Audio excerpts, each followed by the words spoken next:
평화를 위해 힘쓰면 복을 받습니다. 이 말씀을 증거하겠습니다. 아인슈타인은 평화주의자였습니다. 무리하는 걸 싫어하고 독재를 싫어했습니다. 학교에서도 강압적으로 공부시키는 걸 싫어했습니다.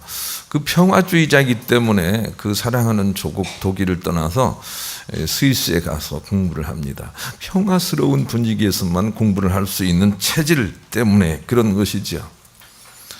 그는 학문도 열심히 했지만 평화를 사랑하고 싸우지 않았습니다. 그런데 그것이 그에게 생명이 될 줄을 역사는 아무 소리 없이 우리에게 증거를 해주고 있습니다.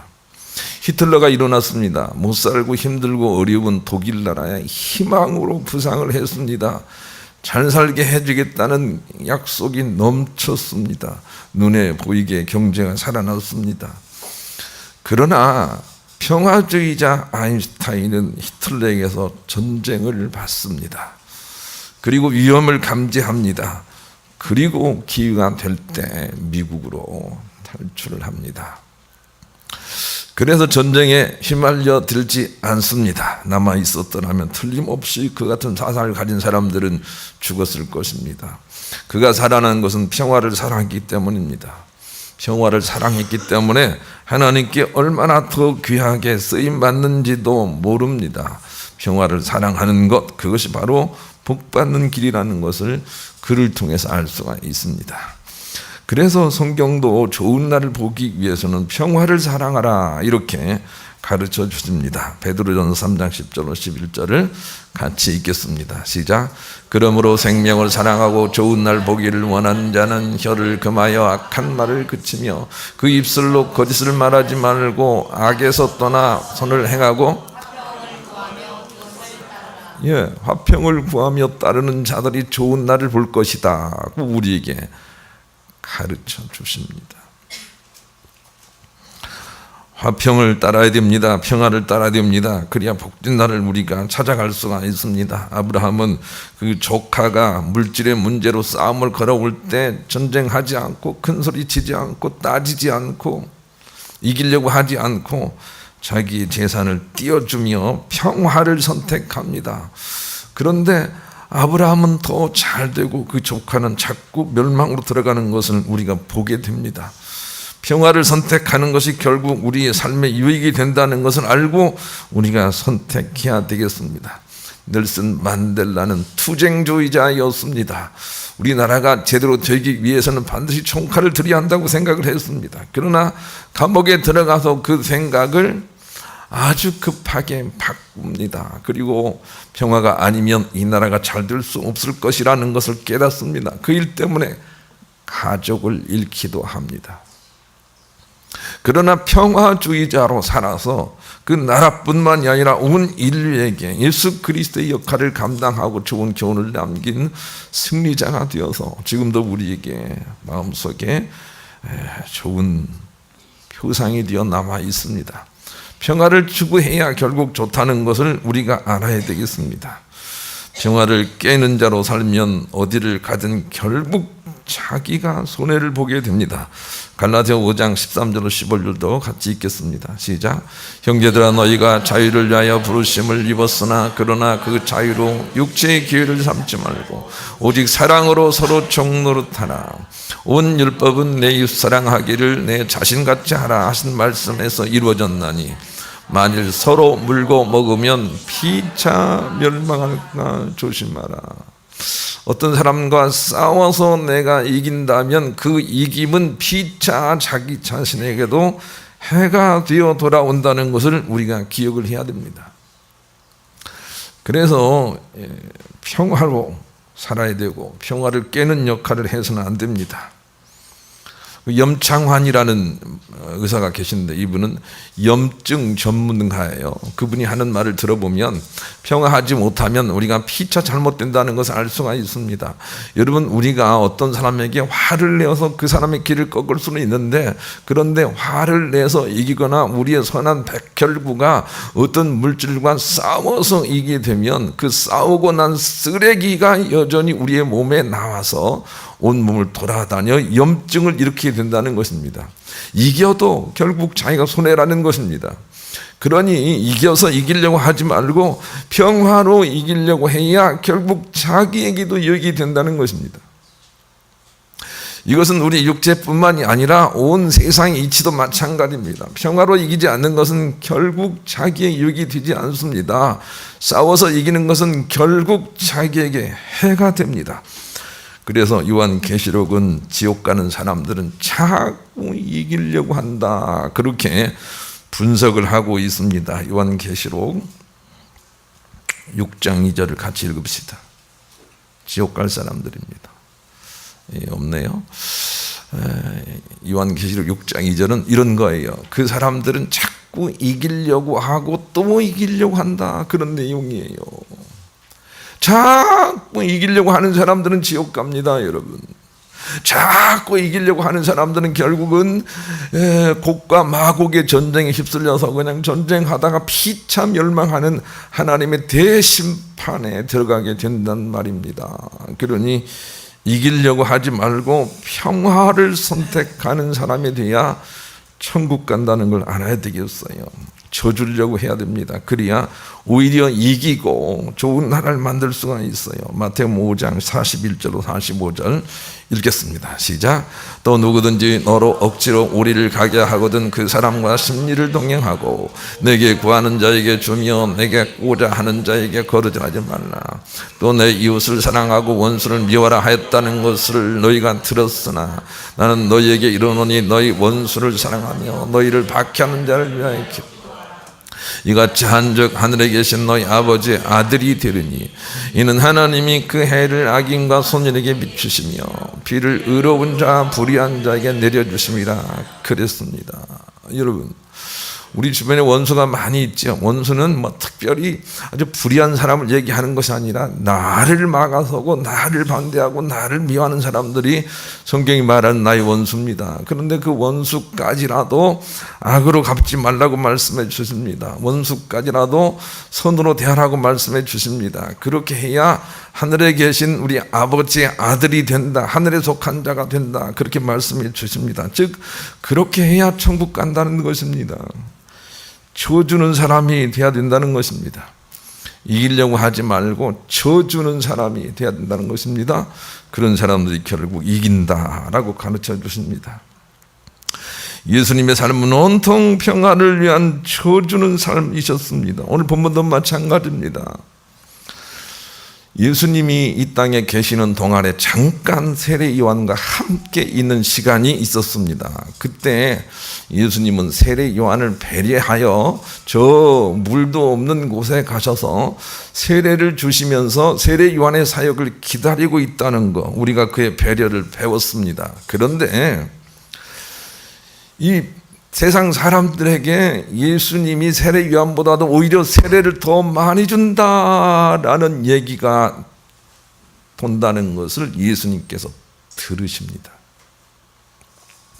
그리고 나서 예수님이 하신 일은 내가 세례를 준 일은 없음에도 불구하고 그 유대 땅을 떠나서 저 멀리 갈릴리로 가십니다.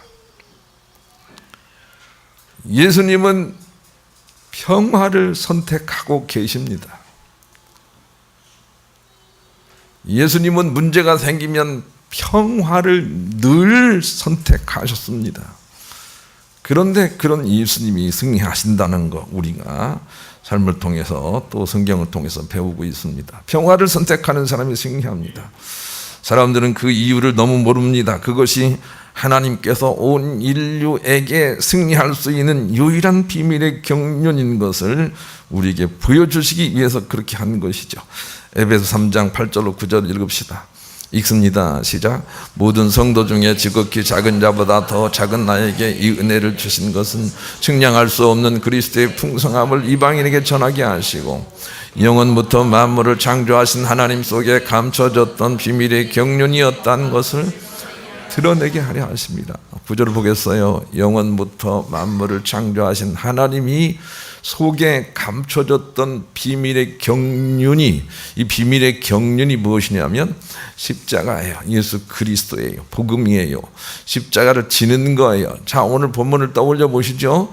본문에 사람들이 예수님이 세례 요한의 영역을 침범했다 하는 말이 들리자 예수님은 바로 어떤 변명도 하지 않고 어떤 주장도 하지 않고 어떤 싸움도 하지 않고 보따리를 싸셔서 저 멀리 떠나십니다. 이 예수님의 십자가에 지시는 이 삶이 바로 비밀의 경륜이라는 것을 하나님께서 예수님 통해서 보이시기를 원했는데 사람들은 참 이기는 방법, 평화를 추구하는 참 이기는 방법을 사람들은 모르고 살아왔던 것이죠. 그런데 그게 진실로 이기는 비밀의 경륜이라는 것입니다. 십자가를 지거나 평화를 선택하는 쪽으로 가는 것이 비밀의 경륜이라는 것입니다. 그것을 우리가 알아야 됩니다. 만약 여러분이 살다가 감기가 들어오면 나는 감기와 싸울 거야 하고 감기와 싸우려고 하면 그 감기와 싸워서 이길 수도 없을 뿐만이 아니라 내가 그 싸워서 이긴 것으로 인하여 쓰레기가 생겨 온통 다른 염증의 고통을 당하게 되는데 감기가 들어오면 그래, 감기가 잘 들어왔다, 적당히 있다가 나가거라, 이렇게 십자가를 지는 마음으로 그 감기를 오히려 주신 그 모든 일들에 감사하는 마음으로 그렇게 십자가를 지고 평화를 선택하게 될 때 감기는 있을 존재 자리를 잃어버리고 떠나가고 나의 면역력은 더 강해진다는 것이죠. 흠이 없고 후유증이 없는 승리를 우리가 얻게 된다는 것이죠. 그것이 비밀의 경륜이에요. 그런데 사람들은 이걸 알지 모르고 이것을 미련한 것이라고 생각을 해요. 고린도전서 1장 18절로 24절 읽습니다. 시작. 십자가의 도가 멸망하는 자들에게는 미련한 것이요 구원을 받는 우리에게는 하나님의 능력이라. 기록된 바 내가 지혜 있는 자들의 지혜를 멸하고 총명한 자들의 총명을 피하리라 하였으며 지혜 있는 자가 어디 있느냐, 선비가 어디 있느냐, 이 시대의 변론가가 어디 있느냐. 하나님께서 이 시대의 지혜를 미련하게 하신 것이 아니냐. 하나님의 지혜에 있어서는 이 세상이 자기 지혜로 하나님을 알지 못함으로 하나님께서 전도에 미련한 것으로 믿는 자들을 구원하기를 기뻐하셨도다. 유대인은 표적을 구하고 헬라인은 지혜를 찾으나 우리는 십자가에 못 박힌 그리스도를 전하니 유대인에게는 거리끼는 것이요 이방인에게는 미련한 것이로되 오직 부르심을 받은 자들에게는 유대인이나 헬라인이나 그리스도는 하나님의 능력이요 하나님의 지혜니라. 예수님처럼 십자가를 지는 것이 그것이 능력이라는 걸 아는 사람들이 예수를 믿는 사람이라는 거예요. 그냥 저 사람 눈에 벗어났어 죽여버리자, 저 사람 몰아내자, 이런 사람들이 세상에서는 능력 있는 것처럼 여기나 하나님은 아니라는 거예요. 평화를 선택해라, 예수님처럼 십자가를 져라, 그것이 바로 능력인 줄 알아라 라고 우리에게 말씀을 하세요. 일본을 어떻게 생각하세요? 저는 일본이 참 지혜롭지 않다고 생각을 해요. 잘못할 수 있어요. 제국주 시대에는 욕심을 부려서 영역을 넓힐 수 있어요. 그러나 그것이 문제가 됐을 때는 정말 지혜로운 사람 같으면 그래 우리가 그때 잘못했다라고 할 것인데 잘못이 없다는 거예요. 일본에 가보세요. 일본은 그냥 무슨 신사를 만들어 놓고 그냥 전쟁한 사람들을 영으로 만들어 놓고 우리의 구주라고 막 그렇게 써놓고 있어요. 여러분 지혜롭게 느껴지십니까? 지혜가 아닙니다. 십자가의 지혜는 그게 아닌 것입니다. 십자가의 지혜는 오히려 그 반대쪽에 있다는 것을 우리가 알아야 됩니다. 우리가 전쟁을 일으켰어요. 어떤 사람들을 괴롭혔어요. 그렇게 말하는 것이 이기는 길인 것을 알지 못하니 여러분은 일본을 미워하지 마시고 일본을 불쌍하게 생각을 해야 돼요. 그래야 우리가 이길 수 있어요. 잘못된 길로 가고 있단 말입니다. 일본은 위험해요. 앞으로도 그 생각을 버리지 않으면 일본은 또 우리나라를 어떻게 할 거예요. 그러나 우리가 그들을 불쌍히 여길 때 우리는 하나님의 능력을 힘입어서 일본도 우리가 어떻게 할 수가 있는 것이죠. 아는 게 중요합니다. 예수를 믿는다는 것은 바로 그 평화를 선택하는 것이 옳다는 것을 따르면서 사는 것입니다. 베드로전서 2장 22절로 25절 읽읍시다. 이 예수를 믿는 거예요. 읽습니다. 시작. 그는 죄를 범하지 아니하시고 그 입에 거짓도 없으시며 욕을 당하시되 맞대어 욕하지 아니하시고 고난을 당하시되 위협하지 아니하시고 오직 공의로 심판하시는 이에게 부탁하시며 친히 나무에 달려 그 몸으로 우리의 죄를 담당하셨으니 이는 우리로 죄에 대하여 죽고 의에 대하여 살게 하려 하심이라. 그가 채찍에 맞음으로 너희가 나음을 얻었나니 너희가 전에는 양바같이 길을 잃었더니 이제는 너희 영혼의 목자와 감독 되신 이에게 돌아왔느니라. 이 예수님이 하신 일이고 예수님이 하신 일을 우리가 하는 것, 25절, 이게 바로 예수를 믿는 거예요. 맞대어 싸우지 않는 거예요. 나를 힘들게 하고 어렵게 하는 사람들에게 고함을 내면서 맞대어 싸우지 않고 오히려 십자가를 지고 그들이 던지는 돌에 내가 맞는 거예요. 맞아서 혹은 죽기도 하는 거예요. 이게 예수님의 길이고 예수를 믿는 사람들이 가져야 할 가치관이에요. 오늘날 전도가 잘 안 되는 이유를 아시겠어요? 예수 믿고 복 받자라고 하는 기복신앙을 가지고 오래 지나다 보니까 이제는 예수 그리스도의 그 이름과 복음의 능력이 사라져 버린 거예요. 그래서 후세들은 예수님을 따르지 않게 돼요. 왜냐하면 우리가 잘못된 믿음을 그들에게 전했기 때문이죠. 예수를 믿는다는 것은 평화를 선택한다는 거예요. 예수를 믿는다는 것은 싸우지 않는다는 거예요. 예수를 믿는다는 것은 화를 내지 않는다는 거예요. 예수를 믿는다는 것은 오늘 본문의 예수님처럼 조그만 트러블이 있을 때 그냥 평화를 선택하고 그 자리를 떠나는 거예요. 그게 예수 그리스도를 믿는 길인 것이고 그것이 효과가 있어요. 갈라디아서 5장 6절 읽읍시다. 그것만이 천국 가는 효과가 있어요. 읽습니다. 시작.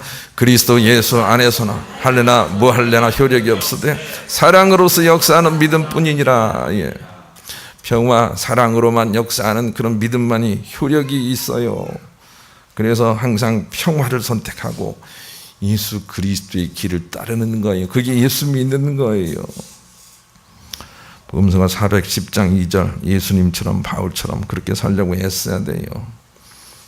복음서가 410장 2절 같이 부릅시다. 평화를 위해 힘써야 되겠어요. 그러기 위해서는 억울해도 개의치 말고 평화를 위한 선택을 하는 것이 결국 이기는 길이 된다는 거죠. 그것이 1절로 3절까지예요. 본문 1절로 3절을 다시 한번 읽겠습니다. 읽습니다. 시작. 예수께서 제자를 삼고 세례를 베푸시는 것이 요한보다 많다 하는 말을 바리새인들이 들은 줄을 주께서 아신지라. 예수께서 친히 세례를 베푸신 것이 아니요 제자들이 베푼 것이라. 유대를 떠나사 다시 갈릴리로 가셨어요. 예, 3절까지만요. 그만이요. 3절까지만. 2절 보여주세요. 2절. 예수께서 친히 세례를 베푸신 것이 아니요 제자들이 베푼 것이다. 예수님이 세례를 베푼 게 아니에요. 사람들이 수근수근하지만 예수님이 세례를 베푸신 게 아니에요. 그런데 예수님은 나는 세례를 안 베풀었는데 나는 안 했는데 나 억울해요. 그렇게 하지 않아요. 그냥 짐을 싸세요. 그리고 평화를 선택하고 저 갈릴리로 가세요. 변명하지 않아요. 개의치하지 않아요. 그냥 평화를 선택해요. 이게 예수님께서 하시는 일이에요. 그래서 억울해도 개의치 말고 평화를 선택하는 것이 길이라는 것을 예수님을 통해서 우리가 배워야 해요. 케네스 해긴 목사님은 이 예수님의 삶을 배웠어요. 그래서 어디 가서 어떤 소리를 들어도 대꾸하지 말고 않고 맞대어 싸우지 않고 그냥 기쁜 마음으로 축복하고 돌아와요. 그런데 하나님께서 갚아주시는 일이 자기가 갚는 것보다 월등하게 크다는 일에 대해서 너무 많은 증거를 가지고 있어요. 여러분, 화가 나서 막 퍼부어대는 것보다 주님께 맡기고 돌아오는 것이 월등하게 크게 원수를 갚는 길이라는 것을 알아야 해요. 예수님은 변명하지 않아요. 자기를 억울하다고 말하지 않아요. 그냥 떠나가는 거죠. 그것이 바로 승리하는 길이에요. 베드로전서 2장 18절 21절 같이 읽읍시다. 시작.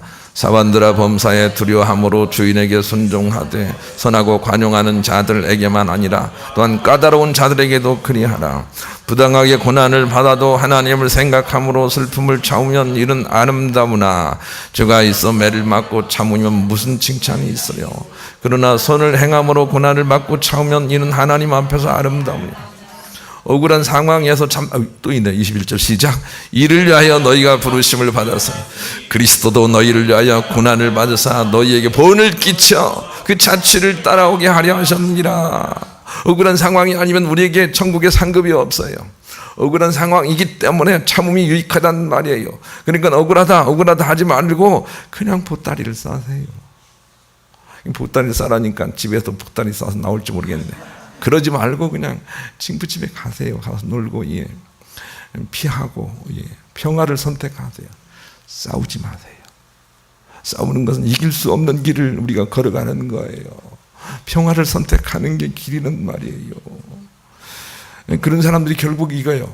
여러분 듀라셀이라는 그 배터리 선전하세요? 듀라셀 막 다른 것들은 다 그냥 픽픽 그냥 뭡니까? 전기가 나가버리고 방전이 되는데 듀라셀은 혼자 막 북을 치고 있어요. 2만 번, 2만 1번 치고 있어요. 왜 그런지 아세요? 평화를 선택하는 사람들만 남아요. 아주 이기려고 하는 사람들은 다 어둠으로 사라진단 말이에요. 평화를 선택하는 길이 이기는 길이에요. 그래서 예수님께서 본을 끼쳐 우리로 따라오게 하신 거예요. 그런 마음을 가지고 복음성가 415장도 부릅시다. 여러분 평화를 선택하세요. 그게 이기는 길이에요. 두 번째 평화를 만드는 방법은 그 문제를 피하려고 하지 않고 그 사람을 피하려고만 하지 않고 그냥 옆에 있어줄 때 평화가 만들어진다는 거죠. 그래서 4절로 6절 말씀을 우리에게 보여주세요. 정말로 유명한 그런 메시지가 있는데 우리가 알았으면 좋겠네요. 4절 6절 읽읍시다. 시작. 사마리아를 통과하여야 하겠는지라 사마리아에 있는 수가라 하는 동네에 이르시니 야곱이 그 아들 요셉에게 준 땅이 가깝고 거기 또 야곱의 우물이 있더라. 예수께서 길 가시다가 피곤하여 우물 곁에 그대로 앉으시니 때가 6시쯤 되었더라. 그 당시에 이스라엘 백성들은 옛날에 피가 외국인들과 섞여 있는 사마리아 사람들을 무시하고 그 지역을 지나가지 않았습니다. 그런데 예수님께서 갈릴리로 피해 가시려다가 사마리아를 지나가실 때 사마리아를 돌아가지 않고 그 가운데 걸어가십니다. 그런데 걸어가실 뿐만이 아니라 그 동네 우물에 앉으십니다. 그리고 그들에게 복음을 전하십니다. 여러분 우리가 꼭 기억해야 될 게 하나 있어요. 어떤 사람들과 평화를 하기 원한다면 정말로 힘들지만 그 옆에 앉아 있어야 돼요. 그래서 그들을 안심시켜야 돼요. 이 방법을 여러분 알았으면 좋겠어요. 강영욱이라는 개를 사육하는 그런 전문가가 있어요. 그런데 그는 무슨 얘기를 했는가 하면 세상에 나쁜 개는 없다는 것입니다. 세상에 꽝꽝 짖고 울부짖고 사나운 개들은 그 주변 사람들이 그를 사납게 만들었기 때문이라는 것입니다. 부드럽게 접근하고 천천히 그 옆에 있어주기 시작하면 모든 개는 다 부드러워진다는 것입니다. 그 메시지가 주는 교훈을 우리가 받을 수 있어야 합니다. 사마리아 사람들이 나쁜 게 아닙니다. 어떤 사람들이 나쁜 게 아닙니다. 일본 사람들이 나쁜 게 아닙니다. 자꾸 우리가 그 옆에 가서 가까이 앉아 있어 안전함을 전해야 합니다. 그래야 그들이 평화로 돌아오는 것입니다. 여러분 주변에 여러분의 원수가 있다고 생각하면 자꾸 피하면 안 됩니다. 저 사람 싫어. 그리고 욕하면 안 됩니다. 뒷담화하면 안 됩니다. 그러면 관계가 회복이 되지 않습니다. 자꾸 그분이 피해가 가지 않을 만큼 옆에 가서 머물다 있다 오곤 하는 것입니다. 옆에 서 있어줘야 합니다. 예수 그리스도가 그 우물 곁에서, 우물은 보나마나 동네 한가운데 아니겠어요? 거기에 가셔서 앉으시는 이 비밀을 우리가 알아야 합니다. 그래서 그들 마음속에 있는 응어리를 풀어주려고 주께서 앉으시는 것입니다. 여러분 그 옆에 그냥 앉아 있는 것이 정말 복된 평화의 메시지가 된다는 것을 기억하십시다. 세상의 끝이라는 프랑스 영화가 있습니다. 이 영화의 내용은 별 메시지가 없는 것 같은데 이런 내용이에요. 루이라는 한 주인공이 있는데 너무 가난하고 못 살아서 한번 살아보려고 집을 나왔습니다. 집을 나와서 살다 보니까 그냥 집에 대한 원망 불평도 있었는지 모르지만 집에 연락도 하지 않고 1년에 한두 번 그렇게 소식을 전하는 관계로 멀리 떨어져 있게 되었습니다. 그리고 열심히 돈을 벌었습니다. 그런데 돈을 벌다 보니까 어떻게 잘못됐는지 그냥 불치병이 걸리고 말았습니다. 그래서 사형 선고를 받습니다. 그때 생각나는 게 가정이지요. 가정으로 돌아가야 되겠다 이런 생각을 하고 가정으로 돌아갔는데, 그런데 밥을 먹자마자 형제 자매 이웃 삼촌까지 다 와서 너 그럴 수가 있느냐, 너 그럴 수가 있느냐, 너 그럴 수가 있느냐 하고 한마디씩 합니다. 자기가 불치병에 걸렸다는 것을 말하러 위로받고 회개하러 왔는데 말할 기회를 주지 않는 것입니다. 화장실에 가서 웁니다. 그때 유일하게 어머니가 오십니다. 어머니가 와서 아들아, 나는 안다. 네가 얼마나 힘들게 살았는지를 안다. 다른 사람은 어떻게 할지 몰라도 너를 향한 나의 사랑은 정말 변함이 없다 하고 말해주는 대목이 있습니다. 영화 평론가들은 이렇게 말합니다. 이 영화에서 그 루이라는 청년에게 유일한 안식처는 어머니밖에 없다. 그렇게 분석을 해내고 있습니다. 어떤 문제가 있는 사람이나 할지라도 그 옆에 있어준다는 것 자체가 위로가 되는 것이고 평화를 만드는 길이라는 걸 알고 자꾸 남들처럼 그냥 가십해대고 막 뭐라고 해대고 똑바로 살아라 그렇게 하지 말고 옆에 가서 있어주는 것입니다. 그게 그를 위로하는 것입니다. 나는 여러분이 병원에 혹시 아픈 사람이 있어 병원에 갈 때 가서 이것 먹어봐 저것 먹어봐 그렇게 하지 말고 그냥 가서 꼭 손목을 잡아주는 사람이 되기를 원해요. 손을 꼭 쥐어주는 거예요. 그저 욥의 친구들처럼 너 이것 잘못해서 그래 이것 잘못해서 그래 네가 그럴 줄 알았다 이렇게 말하면 안 된단 말이에요. 위로가 안 된단 말이에요. 그냥 손 잡아주는 거예요. 같이 울어주는 거예요. 옆에 한참 있다 와주는 거예요. 아무 얘기 안 해도 돼요. 예수님이 하신 방법이 그거예요. 그냥 남들은 사마리아 그 지역을 가지도 않는데 그런데 가서 앉으시는 거예요. 왜 앉으셨겠어요? 그 뜻을 아시겠어요? 그것이 화평케 하는 길이기 때문에 그런 것이죠. 예수님은 현장에서 간음하다가 들킨 여인 옆에도 가서 앉으십니다. 정죄하지 않습니다. 옆에 있어주는 것이 바로 그게 평화를 만드는 길이라는 걸 아시고 너무 급하게 가지 말고 너무 급하게 가지 마시고 자꾸 옆에 있어주는 거예요. 너무 급하게 가지 마세요. 그게 잘 모르겠으면 그 개 세상에 나쁜 게는 없다 그거 좀 보세요. 너무 급하게 가면 안 돼요. 그냥 조금씩 있어주는 거예요. 있어주는 거예요. 도망가지 않는 거예요.